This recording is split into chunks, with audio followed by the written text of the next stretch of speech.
Hello and welcome to my channel, where I go and read one chapter of my book at a time because I can't afford an audiobook. When I do this, I'm going to have like proper human narrators and I'm going to do a job of it.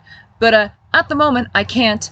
And I am reading this one chapter at a time because I have a friend who enjoys good stories but is not always able to take advantage of them because she's unable to hold a book and read it.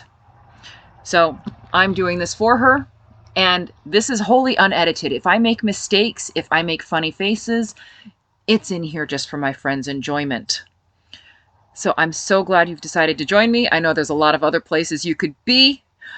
I am basically here with the intention that my work will speak for itself. We are on chapter 23. If you're brand new here, I would highly recommend going back to the beginning, to the prologue. But if you've been here, I'm glad you're back.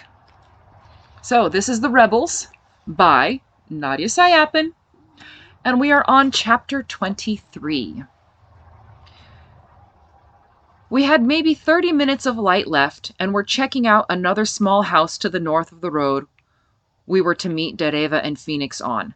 We'd just finished tossing the kitchen to no avail, and were heading for the living room when the front door opened and two Steves came in, rifles out and held low.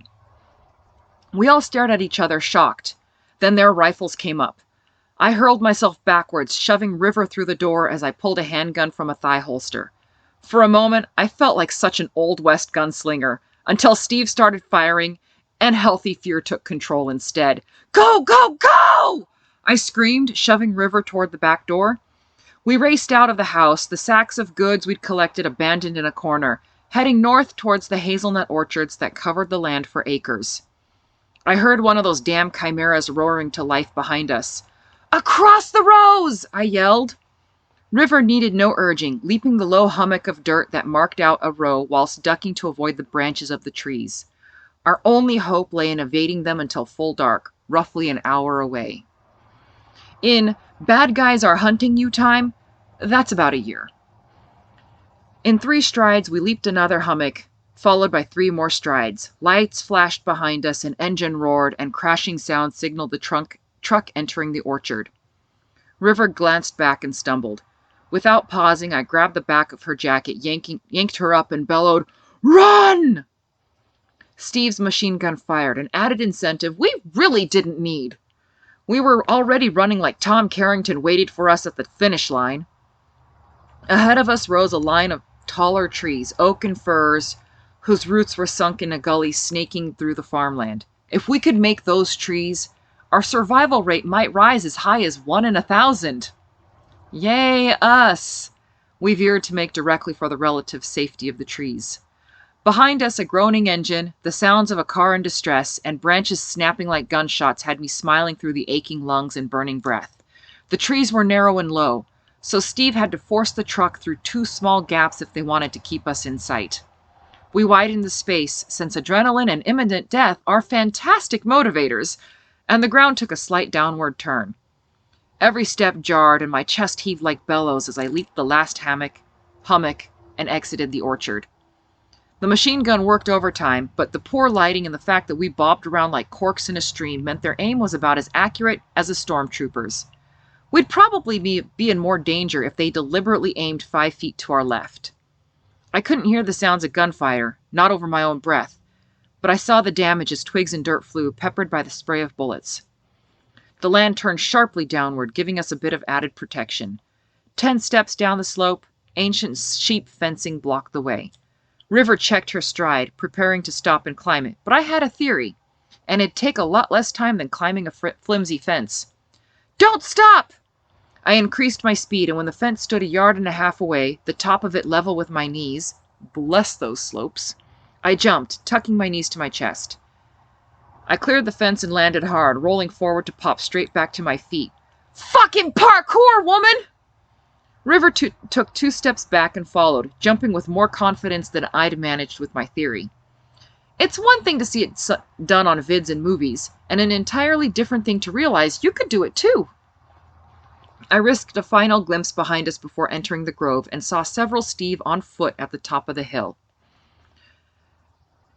The grove of trees we'd been aiming for as our salvation was small, one of dozens dotting the landscape, all connected by networks of creeks and gullies.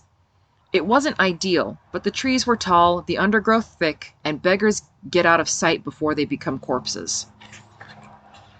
Once we were several yards inside the thicket, we paused. I arched my back, hands stacked behind my head, trying to catch my breath. "We need to hide!" River gasped. I evaluated the trees and shook my head. "Branches too high. Only one of us can get up without leaving signs. I'll boost you. If you think it's safe, bugger off and wait for Phoenix.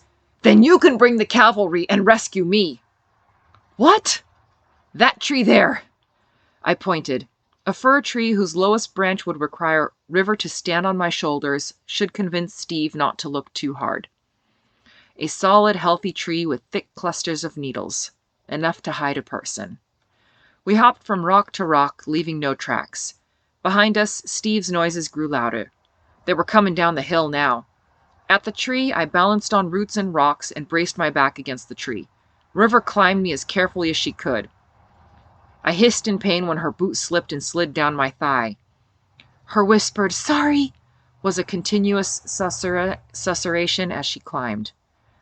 Finally on my shoulders, she hissed, "I can't reach the branch!" "Jump!" I grunted. We didn't have time. The weight of her on my shoulders made me wonder if muscles could tear from something like this. She gathered herself for the leap. I grunted, clenching my teeth against the pain when she pushed off, and thank God she made the branch. I wouldn't have survived that twice.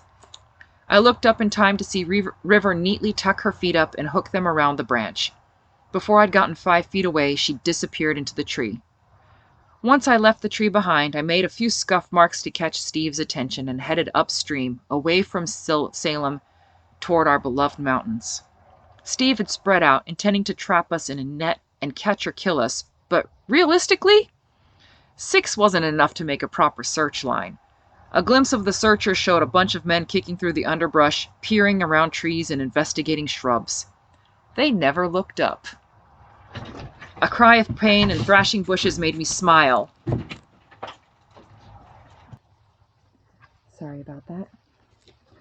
A cry of pain and thrashing bushes made me smile as I skipped over the brushy ground. Somebody met a blackberry bush, and the bush won. The bastards trailing me were noisy, confident I couldn't hurt them. And why shouldn't they be? They'd taken over an entire coastline with barely a shot fired and no serious opposition to speak of. A thick-trunked oak tree rose tall ahead of me, near the water's edge, barely identifiable in the growing dusk.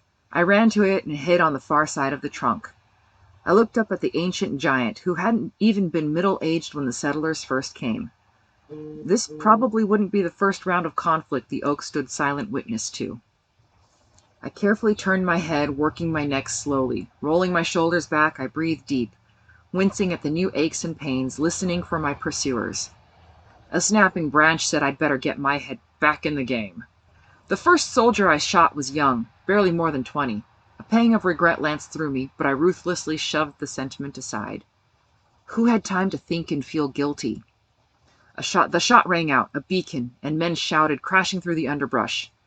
Any birds that hadn't already fled did so now, their cries and beating wings adding to the din. I took advantage of the racket to run east, stumbling over roots, uncaring of the trail I left behind. The sun had set, the light fading swiftly, and I knew it would be cold tonight.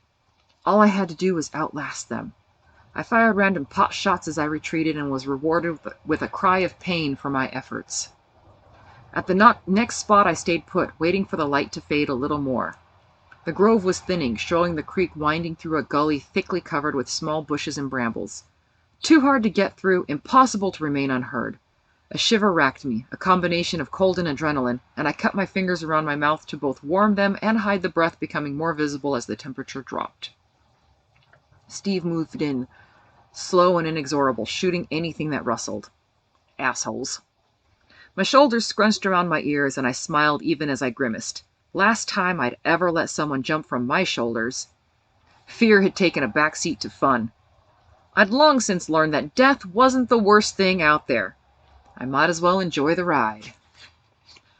Right this moment, I was more afraid of taxes than Steve. I waited, hugging the steep slope of the gully, hidden by bushes and blackberries, watching the stars and wrapping my scarf around my face. When the gunfire slowed to sporadic shooting, it was my turn. I fired into the bushes, fanning the shots. I emptied 2 pistols before I stopped, reveling in the pained cries of my enemies, wanting blood, wanting to see their faces as they died after all the pain they'd caused, and what they did to Corey, the girls. I stopped short, shaking my head. No, that route never ended well, no matter what story you read. I counted backwards from 100 until I'd calmed, my hands working automatically to switch magazines.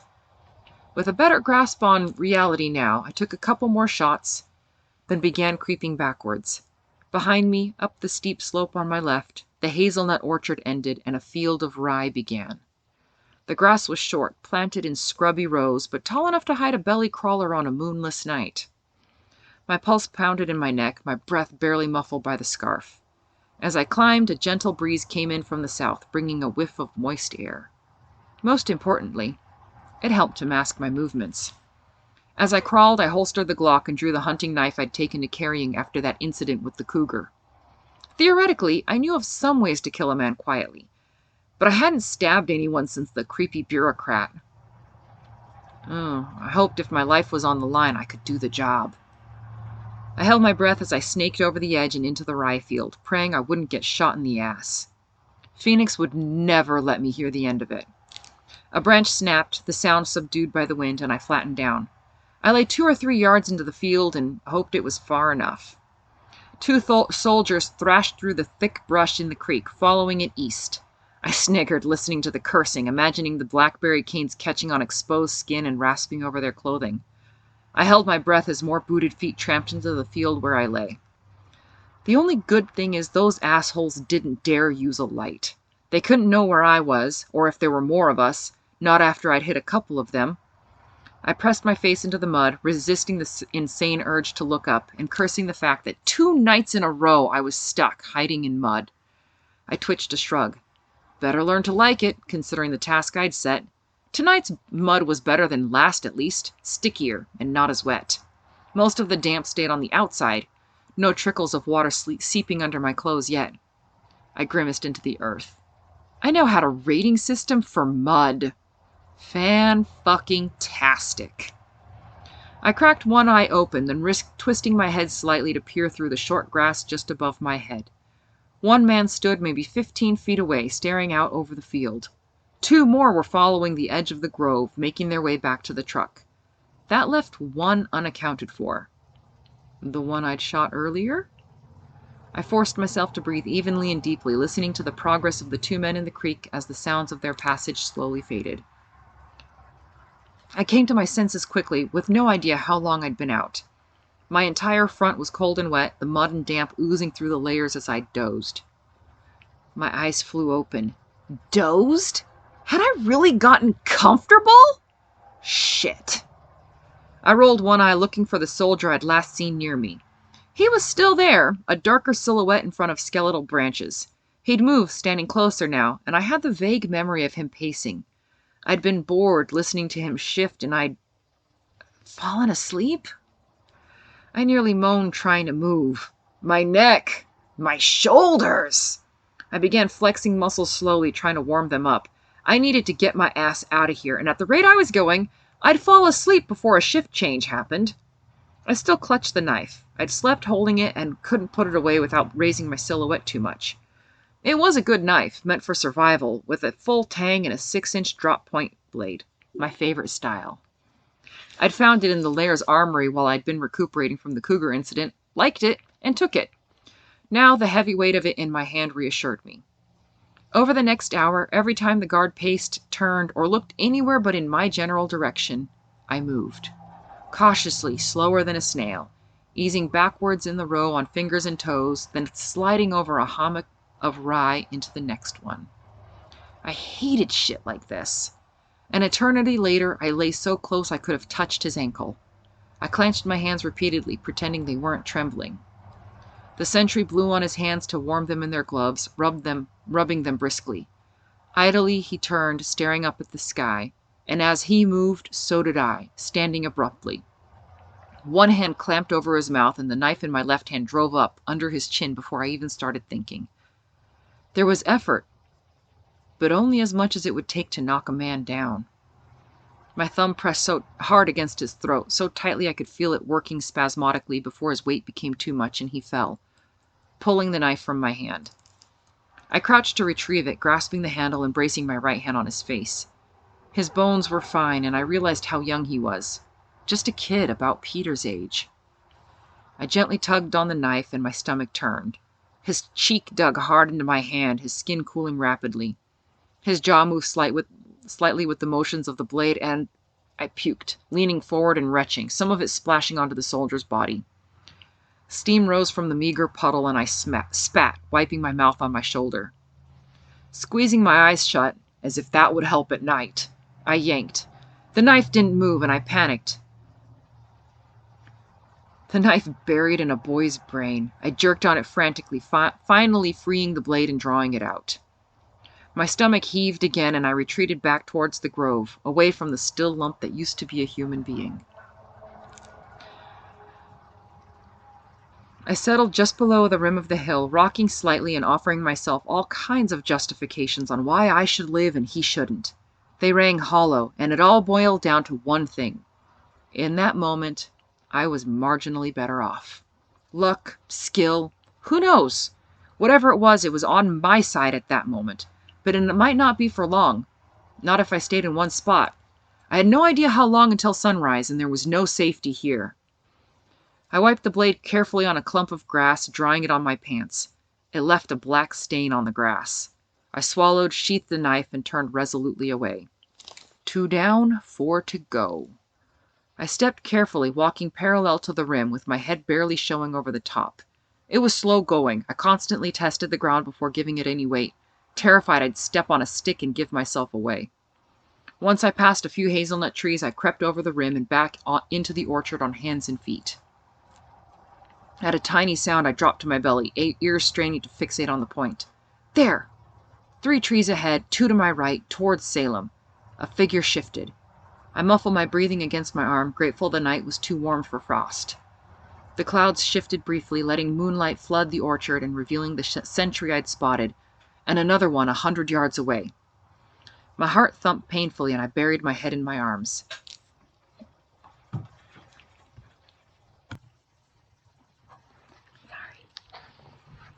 Time slipped slowly by.